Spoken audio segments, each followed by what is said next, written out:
नमस्कार, जय हिंद साथियों। मैं महेंद्र चौहान लक्ष्मण अकेडमी से। साथियों, अगला वीडियो लेके आया मैं आप लोग के लिए प्राचीन इतिहास से सिकंदर से जुड़ी हुई बातें हमने उस वीडियो में देखा है। साथ में सिकंदर का आपने देखा था कि 325 ईस्वी में वहां से भाग जाता है व्यास नदी के किनारे से, क्योंकि मगध में उस समय घनानंद जो कि एक क्रूर शासक था, उसके डर के मारे वहां से उसकी सेना और वो सभी लोग क्या होते हैं, दोबारा लौट जाते हैं। तो वही मगध का उत्कर्ष यहाँ पर हम लोग पढ़ने वाले हैं। और साथियों, आपसे एक बात बोलना चाहता हूँ, जैसे कई मित्र होंगे कि बोलते हैं यार इस वीडियो में ऐसा क्या है जो उसको लाइक करें या आप सब्सक्राइब करें, शेयर करें। तो दोस्तों, इस वीडियो में स्पेशल सिर्फ इतना है कि आप लोगों को कोई बने बनाए नोट्स नहीं देगा, ध्यान रखना। और कोई नोट्स देगा यूट्यूब वाला तो वो आपसे जो है उसका चार्ज लेगा। यहाँ कोई चार्ज नहीं है भाई, यहाँ आप लोग को मैं नोट्स मेहनत से करके, और आप लोग ये नोट्स पढ़ने के बाद ना किसी एग्जाम में बैठ के देख लेना। अगर आपको लगे कि नहीं आता है तो बिल्कुल बनी बात है, इसको आप डिसलाइक कर देना। आप जितना चाहे उसमें अपनी भड़ास निकाल सकते हैं कमेंट्स में, ठीक है, कोई दिक्कत नहीं है। लेकिन एक बार आप इन वीडियोस को देखें, नोट्स बनाते जाए। मेन चीजें के नोट्स है, पूरे इंपॉर्टेंट नोट्स है साथियों। बस ये है स्पेशल मेरे वीडियो में। जैसे जैसे समय बीतेगा मैं आप लोग के लिए अलग अलग चेंजेस लाता जाऊंगा। आप लोग लाइक नहीं करते हो यार, कमेंट नहीं करते हो, शेयर नहीं मारते हो भाई, ये चीज गलत है यार। अगर आपको लगता है मेहनत फालतू, तो एक बार आप लोग कैमरे के सामने खड़े होकर पढ़ा के देखो और फिर दूसरों से आप उम्मीद लगाना, फिर आपको समझ आएगा क्या हकीकत है। चलिए, समय न बिता के हम लोग देखते हैं। तो आपका अगला जो टॉपिक है वो है मगध का उत्कर्ष। मगध यानी कौन सा क्षेत्र है? मगध यानी कि बिहार वाला क्षेत्र। बिहार हम जानते हैं मैप में उस तरफ पड़ता है पूर्व दिशा में, तो वो वाला बिहार वाला क्षेत्र वर्तमान में वो कहलाते हैं आपका मगध। चलिए देखते हैं तो इसका उत्कर्ष कैसे होता है। तो यहाँ पर आप लोग को दे रखा है 16 महाजनपद में, 16 महाजनपद देख लीजिए आप लोग, आपको दिख रहा है क्लियर? 16 महाजनपद में। थोड़ा सा इसको जूम कर देता हूं, मैं नहीं दिख पाऊंगा, जूम कर देता हूं, आपको क्लियर दिखाई देगा। चलिए, देख पा रहे हैं आप? क्लियर देख पा रहे हैं? ठीक है। तो यहां आप लोग को दे रखा है कि 16 महाजनपद में मगध सबसे शक्तिशाली था। आप कह रहे 16 महाजनपद क्या था? तो भैया इससे पहले कुछ बातें थी जिसमें 16 महाजनपद क्षेत्र बांटे गए थे। 16 महाजनपद से मतलब था ऐसे क्षेत्र जो कि राजनीतिक, यहाँ पर राजनीति होती थी, राजनीतिक क्षेत्र से बड़े क्षेत्र जो होते थे उन्हें कहा जाता था महाजनपद। याद रखना, जो राजनीति क्षेत्र से बड़े क्षेत्र होते हैं उनको बोला जाता था महाजनपद। तो ऐसे कितने क्षेत्र थे? 16, याद रखना है। और उसमें से एक क्षेत्र था वर्तमान में बिहार वाला क्षेत्र, बिहार गया वाला क्षेत्र, जिसे बोला जाता है मगध। ये सबसे बड़ा और सबसे शक्तिशाली था। आगे देखिए, मगध का संस्थापक उस समय कौन था? बृहद्रथ था। वह था, याद रखना है। और मगध के उदय के क्या का कारण था? ऐसा क्या कारण था जिसको इसमें शक्तिशाली बोला गया था? तो भाई सबसे पहले था आर्थिक तौर पर, दूसरा राजनीतिक तौर पर, तीसरा भौगोलिक तौर पर। आप जानते हैं किसी भी क्षेत्र को आगे बढ़ने के लिए तीनों बातें होना जरूरी है, उसमें सबसे महत्वपूर्ण है आर्थिक तौर पर, ठीक है ना। रुपया, पैसा, संपत्ति, हर चीज में आर्थिक तौर पर मजबूत होना चाहिए व्यक्ति को। हम लोग अपने उदाहरण ले ले, वर्तमान की स्थिति देखें तो कई क्षेत्र में हम लोग को जाना है, तो कैसे? आर्थिक तौर पर, ठीक है ना। तो वही आपका यहाँ पर इसका मेन कारण रहा। अगला देखिए, मगध में अब वंश कौन कौन से आते हैं? वंशों का क्रम याद रखना इंपॉर्टेंट है, क्रम पूछ लेता। पहला आता है हर्यक वंश, दूसरा आता है शिशुनाग वंश, तीसरा आता है नंद वंश और चौथा आता है आपका मौर्य वंश। फिर सुन लीजिए, पहला है हर्यक वंश, दूसरा है शिशुनाग, तीसरा है नंद और चौथा है मौर्य वंश। पहला आता है आपका हर्य वंश। तो मगध का प्रथम वंश कौन सा होता है? पितृहंता। पितृहंता, देखिए मगध का जैसे उत्कर्ष होता है उसमें जो हर्यक वंश आता है, इसमें भी एक छोटे छोटे वंश आते हैं। उनमें से पहला था आपका कौन सा? पितृहंता वंश के रूप में इसकी शुरुआत होती है, जिसके संस्थापक थे कौन? बिंबिसार। याद रखना, कौन थे? बिंबिसार। अगला आता है, देखो बिंबिसार का यहाँ पर जुड़ा उनका सन दे रखा है 544। इन्होंने राजधानी किससे बनाया? राजगृह को राजधानी बनाया। याद रखिए, पहले राजगृह बनती है, फिर पाटलिपुत्र बनती है, फिर वैशाली बनती है और फिर से पाटलिपुत्र को राजधानी बनाया जाता है। तो ये सारी तमाम बातें हम देखेंगे। तो राजगृह को उन्होंने क्या करा? अपनी राजधानी बनाया। देख सकते हैं आप लोग, राजगृह को उन्होंने क्या बनाया? अपनी राजधानी बनाया। उसके बाद आप देखिए, इनके दरबार में एक राजवेद हुआ करते थे, इनके दरबार में एक राजवेद हुआ करते थे जिनका नाम था जीवक। याद रखना कि राजवेद जो थे वो किसके दरबार में रहते थे? तो बिंबिसार के दरबार में रहते थे। याद रखना है आपको, ठीक है। बिंबिसार कौन था? तो हर्यक वंश का संस्थापक था, ये भी याद रखना है। और जो राजवेद थे, वेद जी हम लोग नहीं जानते वेद किसे कहते, वही राजवेद थे, ठीक है ना। और राजपाट था, ये राजा थे इसलिए राज लगा दिया उसके आगे राजवेद, ठीक है। और उनका नाम क्या था? जीवक। क्या नाम था? जीवक। और इनकी खासियत क्या थी भाई? तो जीवक जो थे ना राजवेद, इन्हें गौतम बुद्ध की सेवा के लिए इन्होंने भेजा था। किसने? बिंबिसार ने। तो याद रखना, वह कौन सा राजवेद था जिसे बिंबिसार ने सेवा के लिए भेजा था? गौतम बुद्ध की सेवा के लिए। तो याद रखना कौन था?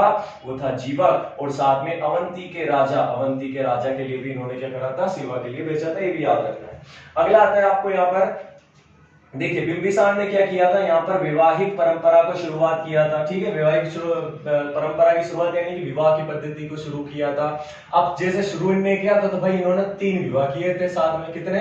3 विवाह किए थे, याद रखना। पहला किया था मां कोशला नामक महिला से, मां कोशला जिन्हें बोला जाता है, जो कि कौशल वंश की राजकुमारी थी। दूसरी थी आपकी चेलना, जो कि वैशाली के राजा चेतक की पुत्री थी। ये वैशाली के राजा, जैसे अभी हमने फिर आगे पढ़ेंगे, वैशाली के राजा चेतक। अगला है आपका तो क्षेमा दे रखा है, तो क्षेमा मद्र यानी कि पंजाब की राजकुमारी थी, तो ये भी आपको याद रखना है। क्लियर है? उसके बाद यहाँ से आता है बिंबिसार का पुत्र। अगला जो आता है इसके बाद वो आता है बिंबिसार का पुत्र। आप देख सकते हैं बिंबिसार का पुत्र कौन होता है? अजातशत्रु। इतिहास गवाह है भाई, छल कपट चलता आ रहा है, वही छल यहाँ पर करने वाला है, पिता से उसका पुत्र। तो देखिए अजातशत्रु, अजातशत्रु का नाम कुणिक भी है, तो ये भी आपको याद रखना है कि किस मगध शासक का नाम कुणिक भी है, तो याद रखना अजातशत्रु को कुणिक भी बोला जाता है।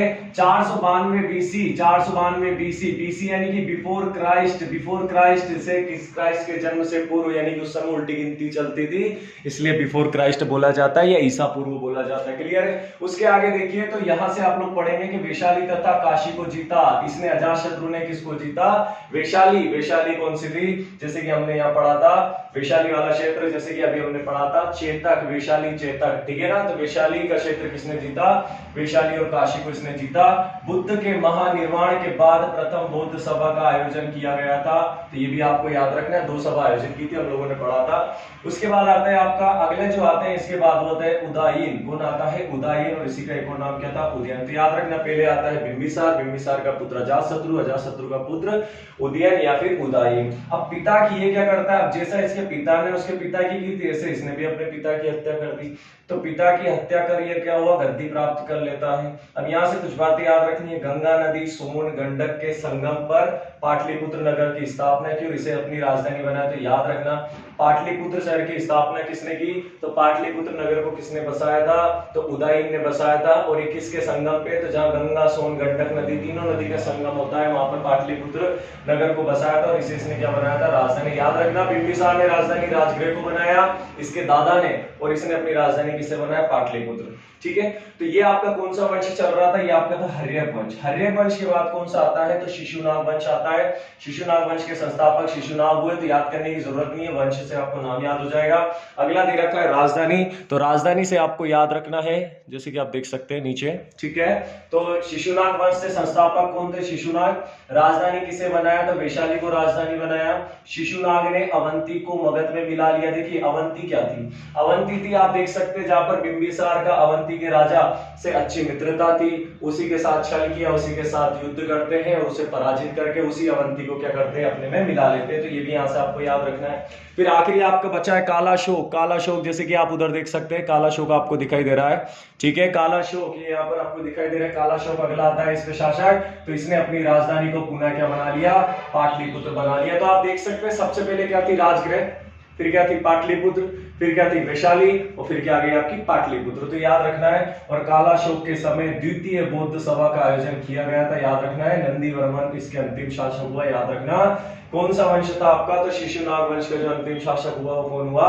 नंदी वर्मन हुआ। आखिरी वंश आता है आपका, यहाँ आखिरी नहीं है, नंद वंश है। नंद वंश के बाद मौर्य वंश आएगा, जिसको अगला वीडियो में लेके आऊंगा। नंद वंश से याद रखना, इसके संस्थापक कौन थे? तो महापद्मानंद। कौन थे? महापद्मानंद इसके संस्थापक थे। भारत का प्रथम शासक जिसने एकराट की उपाधि धारण की। एकराट देखो क्या है, अपनी अपनी प्रतिभा यानी अपनी अपनी जो है लोगों के सामने मतलब अपना वर्चस्व कायम करने के लिए अलग अलग उपाधियां देते थे ताकि उनकी छवि अच्छी बनी रहे, तो उसमें से एक उपाधि दी थी एकराट की। पुराणों में महापद्मानंद को परशुराम का द्वितीय रूप ही कहा जाता है, क्योंकि ये बहुत ही शक्तिशाली थे, इसलिए इन्हें बोला जाता था परशुराम का द्वितीय रूप। अगला है, आप देख सकते हैं, इसने कलिंग को जीता था। किसे जीता था? तो इन्होंने किसे जीता था? इन्होंने कलिंग को जीता था। तो आपको याद रखना है, इन्होंने किसको जीता था? तो इन्होंने कलिंग को जीता था, याद रखना। कलिंग, और कलिंग जो कि वर्तमान में क्या है? उड़ीसा राज्य है। उड़ीसा राज्य कलिंग, उसे बोला जाता है कलिंग। कलिंग में दूसरे एक नगर इन्होंने क्या करा? इसमें एक नहर खुदवाई, याद रखना। कलिंग में एक नहर खुदवाई। और जिसके प्रमाण किसे मिलते हैं, हाथी गुम्फा अभिलेख। अभिलेख यानी लिखित साक्ष्य होते हैं, ठीक है ना। तो हाथी गुम्फा अभिलेख को किसका लिखे थे या किसका है, किसके द्वारा लिखे थे, तो वो भी याद रखना है, खारवेल के राजा के द्वारा क्या है, लिखा हुआ है, तो ये भी आपको याद रखना। और आखिरी जो अंतिम शासक आता है इसमें आता है घनानंद, जो कि एक क्रूर शासक हुआ, और सिकंदर का आक्रमण 326 ईस्वी के समय होता है, और इसके दरबार में, घनानंद के दरबार में कौटिल्य यानी कि चाणक्य रहते थे। कौन रहते थे, कौटिल्य यानी कि चाणक्य रहते थे इसके दरबार में, तो ये भी आपको याद रखना है। फिर इन्होंने क्या किया, एक भरी सभा में उन कौटिल्य का यानी चाणक्य का अपमान किया, जिससे निराश होकर और गुस्से में आकर वहां से छोड़ जाते हैं उस दरबार को, और चंद्रगुप्त मौर्य के पास जाते हैं, जब उसको राजनीति विद्या सिखाते हैं, फिर आक्रमण करके जो है घनानंद को पराजित करते गए। तो साथियों, ये था मगध का उत्कर्ष। उम्मीद है समझ आया होगा। प्राचीन इतिहास के 2-3 वीडियो लाऊंगा, फिर प्राचीन इतिहास खत्म है भाई, ज्यादा कुछ भी नहीं है उसमें, ठीक है। तो उम्मीद अच्छा लगा होगा। थैंक यू, जय हिंद।